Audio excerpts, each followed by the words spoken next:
Salut les traders, bon allez bienvenue sur Trader on Stream pour cette petite vidéo quotidienne du 10K Drawdown. Eh bien c'est terminé, vous n'avez plus la possibilité de vous inscrire, les inscriptions sont fermées pour la dernière semaine qui risque d'être anthologique. Puisque, comme vous avez vu dans le titre, eh bien, on a plus de 60% des traders qui sont à plus de 100 000. Et donc hier, on a deux nouveaux traders qui ont intégré le top 10. Malheureusement, je suis toujours un peu à la traîne. Bon, j'ai pas fait grand chose hier. Apparemment, il y en a quelques-uns qui ont été beaucoup plus meilleurs que moi. Bon, on va regarder ça. Il reste 6 jours calendaires. Il reste exactement maintenant 5 jours de trading. Donc c'est terminé. Les inscriptions sont closes. Vous n'avez plus qu'à être spectateur, messieurs, ou alors ranger votre frein pour participer au prochain 10K Drawdown du mois d'octobre. Allez, c'est parti. On regarde ce qui s'est passé hier. Et donc, eh bien, notre ami Jackson a repris la tête et a refait 10 000. Donc, il remet une couche pendant que notre ami Abdelatif, lui, il est passé dans le rouge. Alors, avec 210 000, 100 000 d'avance sur le second, allez, je pense que Monsieur Abdelatif a une petite marge de sécurité. Mais bon, on ne sait jamais ce qui peut arriver. Il y en a qui peuvent faire 40. Ça dépend de la journée qu'on va avoir. Aujourd'hui, il n'y a pas beaucoup de news. On a les permis de construire, le logement à 16 heures. Bon, il n'y a pas grand chose par rapport à hier où on avait les discours de Trump, bon, qui n'ont pas fait bouger grand chose, mais surtout le discours de notre ami Powell qui a fait plonger tout le monde. Et je pense que c'est là que les traders ont fait leur beurre hier, et notamment Raphaël. Raphaël qui en est à sa 3e journée de top 10. Raphaël qui n'a pour l'instant, c'est sa première participation. Raphaël, première participation au 10K Drawdown et il fait le top 5, tranquille. Voilà, il a fait combien? Il a fait 45 000, ensuite 25 000 et puis 35 000 hier. Donc bonne perf pour notre ami Raphaël. Ensuite, qu'est-ce qu'il y a eu hier? Ying. Ying a planter son compte. Donc ça fait une place qui se libère.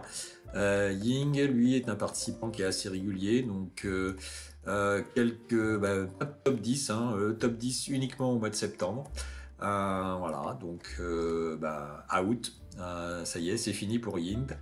Et ensuite, monsieur Alain B. Alain B a fait une belle petite perf hier, puisqu'il était dans le rouge. Quand on regarde Alain B, l'historique, on a eu une petite perte entre le 10 et le 11 de à peu près 43, 36, 7 000 $. Et ensuite, il n'a pas tradé depuis tout le mois. Et hier, il a repris le flambeau et il a fait donc 6 000 $. Donc, il doit être... il a récupéré ses 10 000 de drawdown. Donc, le voilà de nouveau dans la course pour les 5 derniers jours. Et puis, eh bien... voilà, moi j'étais à la 11e place. Ça, c'est le classement d'avant-hier. Et si on reprend le classement d'hier, hop, c'est parti. Eh bien, nous avons Teddy. Alors, Teddy L, qui n'est pas vraiment un inconnu. Teddy L, il a fait quelques top 10. Il a 32 jours de participation sur les derniers challenges. Il a tout fait, tous les challenges. Il a fait des top 10 au mois de mai, au mois de juin, au mois d'août et évidemment au mois de septembre. Il a fini 7e au mois de mai, il a fini 6e au mois d'août. Et le voilà 3e, donc Teddy, elle, n'est pas un inconnu. Et le voilà qui intègre le top 10 au mois de septembre. Donc là, belle PF pour notre ami. Ensuite, qu'est-ce qu'on a? On a Ahmed, donc Ahmed perd une place. Raphaël, donc Raphaël qui, voilà, belle perf pour Raphaël, on a vu là. Geoffroy, lui, ne peut pas trader, donc il est bloqué à 103 000. Ensuite, Monsieur Beau, voilà, belle petite journée hier à 8 000 $. Et ça lui permet de rester dans le top 10, mais bon, il perd un petit peu. Donc il était à la 5e, il passe à la 7e place. Ensuite, Julien était 7e, il passe 8e, aussi victime un petit peu de sa contre-performance, on va dire, 1000 $, ça suffit pas. Et puis, alors, on a Monsieur Ludovic, un Ludovic qui, Sylvain, lui, n'a pas tradé hier. Et Ludovic qui était 13e et qui intègre le top 10. Donc, il a fait déjà un top 10 au mois de juillet. Ludovic n'est pas forcément... il a été 9e finaliste au mois d'août. Et il a quand même 68 jours de participation sur les derniers mois. Hein. Quand même, 21 en mai, 21 en juin. Si on regarde un petit peu l'historique de ce qu'a fait, hop là, de ce qu'a fait Ludovic, et la façon dont Ludovic gère un petit peu son... Donc ça, c'est le challenge de septembre. Donc là, on a 10 000, petite perte, ok, une belle journée à 9 000, toc, ici on arrive à 25 000, il perd 5 000, il retrade, donc Monsieur Ludovic est quelqu'un quand même qui est assez prudent, qui va pas chercher non plus les grosses journées. Donc il a fait ici les 10 000, 9 000 $. Et ici, belle performance hier. Il fait quasiment 15 000 $. Donc sur la descente, je suppose. Si on regarde ce qu'il a fait au mois d'août, est-ce qu'on est sur le même type de profil? Bien, au mois d'août, il était effectivement prudent jusqu'au 26. Il a quasiment pas tradé. Et puis, il a fait un gros final. Donc, peut-être qu'on va avoir Ludovic qui va nous faire 2, 3, 4, 5 jours de finale explosif. Voilà, donc peut-être un nouveau challenger. Si on regarde au mois de juin, alors au mois de juin, non, c'était au mois de juillet. Au mois de juillet, on voit encore quelqu'un qui est prudent, hein, qui fait que des petits gains tranquillement. Bon, il a fini à 15 000 $, il finit 29e, c'était sa phase d'apprentissage peut-être. Mais on voit quand même que c'est quelqu'un qui est assez prudent. Hein. Si on reprend allez, le mois de juin pour voir un peu comment il a tradé au mois de juin. Bon, au mois de juin, il y a 3 jours, donc 3 jours, c'est pas significatif. Allez, on reprend le mois de mai derrière, parce que voilà. Et au mois de mai, on a quand même encore quelqu'un, voilà. Donc ça reste, c'est un Ludovic, et donc quelqu'un qui ne gamble pas et qui fait attention à son capital et qui est quand même capable de sortir quelques beaux trades de certaines journées et accélérer quand il le faut. Donc attention, Ludovic, bon après les 100 000 c'est la target, hein. A priori, ce mois-ci, on va finir au-dessus des 100 000 pour tout le monde. Donc, si on veut intégrer le top 10, eh bien, il va falloir charger un peu plus que 2, 3, 4 lots. Hein. Il va pas falloir passer sur les 10 ou 15 lots, voire 20 lots, pour générer un peu de cash et intégrer le top 10. Donc, après, ce que l'on peut voir, c'est que l'ensemble des participants au top 10 sont quand même ce ne sont pas des nouveaux. Hein. Donc on a ici Jackson, lui, qui a participé 32 jours sur les 4 derniers mois. Ensuite, on a Teddy, pareil, 32 jours. On a Ahmed qui, lui, est à 42 jours. Ici, Geoffroy, 24 jours, donc un peu moins, mais bonne présence au mois de septembre. Ensuite, eh bien, vient Ludovic, notre challenger Ludovic, et lui a 68 jours. Ensuite, dans les protagonismes qui sont aussi des grands participants, on a Pascal P qui est sur le haut, qui a 13 000 $.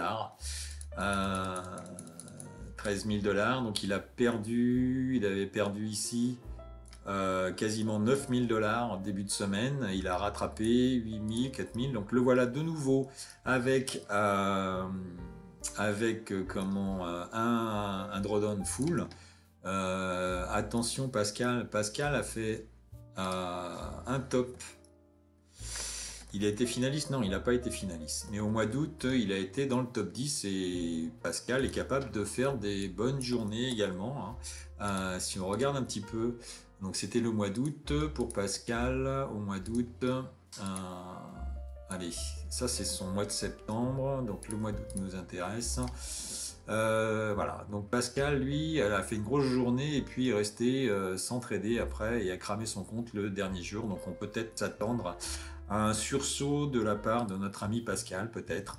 Donc Ludovic, challenger numéro 1, Pascal potentiellement, mais Pascal il est loin, donc voilà, ça va devenir compliqué pour ceux qui sont inférieurs à 10-12 000, mais bon, il reste quand même 5 jours. Bon, on sait jamais. Et autrement, donc on a tous ces traders-là qui sont des traders qui sont habitués. On a Fabien, lui, qui a fait 2 top 10. Bon, Fabien, il fait en ce moment petite forme, Fabien, là, il fait un petit peu de drawdown, il fait des petites journées, donc peut-être un manque de confiance pour notre ami Fabien. Sinon, bah, Joris, notre champion du cramage de compte, lui, bah, quand même, 61 jours de participation sur les 5 derniers mois. C'est un challenger régulier, on va dire. Il a fait un top 5 au début de mois. Mais bon, voilà. Et puis, on a toujours Monsieur Sharkawi qui est à 10 000. Sharkawi qui est quelqu'un qui est capable de faire beaucoup en peu de temps. Donc, grosse participation. On l'a déjà vu faire 80, 100 000 dans la journée. Donc voilà, on a Sharkami, puis on a Omar là, qui sont des comptes qui ont à 10 000. Alors vous avez, quand on regarde un petit peu le récap, on a encore combien? On a encore 16 comptes qui sont à 10 000. Donc des gens qui ont acheté des comptes et qui ne les traitent pas. Voilà. Ça, autrement, on a quasiment donc 5 jours. Ce mois-ci, on a 5 jours de participation pour plus de la moitié. On arrive à 297 comptes cramés qui représentent 80. Combien? Ça représente 84%.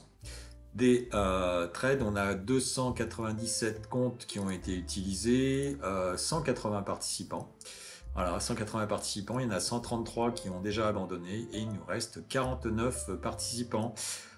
Si on regarde le mois, par rapport au mois précédent, on est à 1,7 comptes par trader, ce qui nous met dans la moyenne du mois de juin et du mois de mai. Après, on est à peu près sur le même nombre de participants. Hein. Donc de toute façon, là, les inscriptions sont closes. Donc on n'aura pas plus, donc on est autour des 300 participants et 180 participants sur l'ensemble du challenge et environ 300 comptes tradés, ce qui nous fait 1,6, 1,7 pour ce mois-ci. Et bien voilà, c'est à peu près tout ce qu'on pouvait dire sur le 10K Drawdown de la journée d'hier. Donc voilà le classement pour les 10 premiers. Alors Geoffroy maintenant était dans le top 10, le voilà à la 5e place. Et voilà, donc moi je suis 12e. Alors aujourd'hui il va falloir peut-être un peu envoyer un peu plus que d'habitude pour pouvoir sortir quelque chose de ce 10K Drawdown. Je vous rappelle ce que vous pouvez gagner. Donc le premier gagne un compte cash en live. Et jusqu'à la 5e case, ce sont des comptes cash rémunérés. Et puis ensuite, jusqu'à la 10e place, c'est un challenge soit swing, soit fondamental. Et ensuite, vous avez 90% de réduction, 50% de réduction. Donc aujourd'hui, je suis dans les 10%. On va dire, hors 10 premiers. Je me place plutôt dans les 10%, donc je vais gagner 90% sur un challenge. Ce qui est aussi pas négligeable, hein, ça peut être intéressant, on paye moins cher. Voilà. Aujourd'hui, quand vous allez dans la description, vous pouvez aller sur mon site, les réductions sont de 80% sur les OTM, les OTP je veux dire, et 60% pour le 10K Drawdown, mais malheureusement le 10K Drawdown ce sera pour le mois prochain. Et autrement pour les évaluations chez Fidias c'est 80 et 60 pour les challenges. Ainsi que 50% sur le 25K statique. Par contre si vous prenez en OTP, le 25K statique il est à 55. D'accord? Donc intéressant aussi. Donc, au lieu de payer, eh bien aujourd'hui, c'est 85 plus l'activation du 25, si vous le validez, c'est 85 $. Donc, plus le coût de la machin, ça vous fait 100 et quelques dollars. Et donc là, 55 $, c'est la moitié. Donc, profitez. N'oubliez pas le code LDT, bien sûr, pour payer vos inscriptions chez Phidias. Et en ce moment, chez Bulonox, eh bien, on a 91% chez Bulonox. Voilà. Après, donc le 50 000, ça vous fait 50 000 à 15 $. Donc, ok, les amis, eh bien, bon, ben, ce sera tout pour aujourd'hui. On va s'arrêter là. J'espère que la vidéo vous a plu. N'oubliez pas de mettre des pouces, vous abonner. Et puis, je vous donne rendez-vous cet après-midi pour le challenge d'Icadrodon en direct, live sur le Nasdaq à 15h, 15h30. Allez, ciao, bye bye.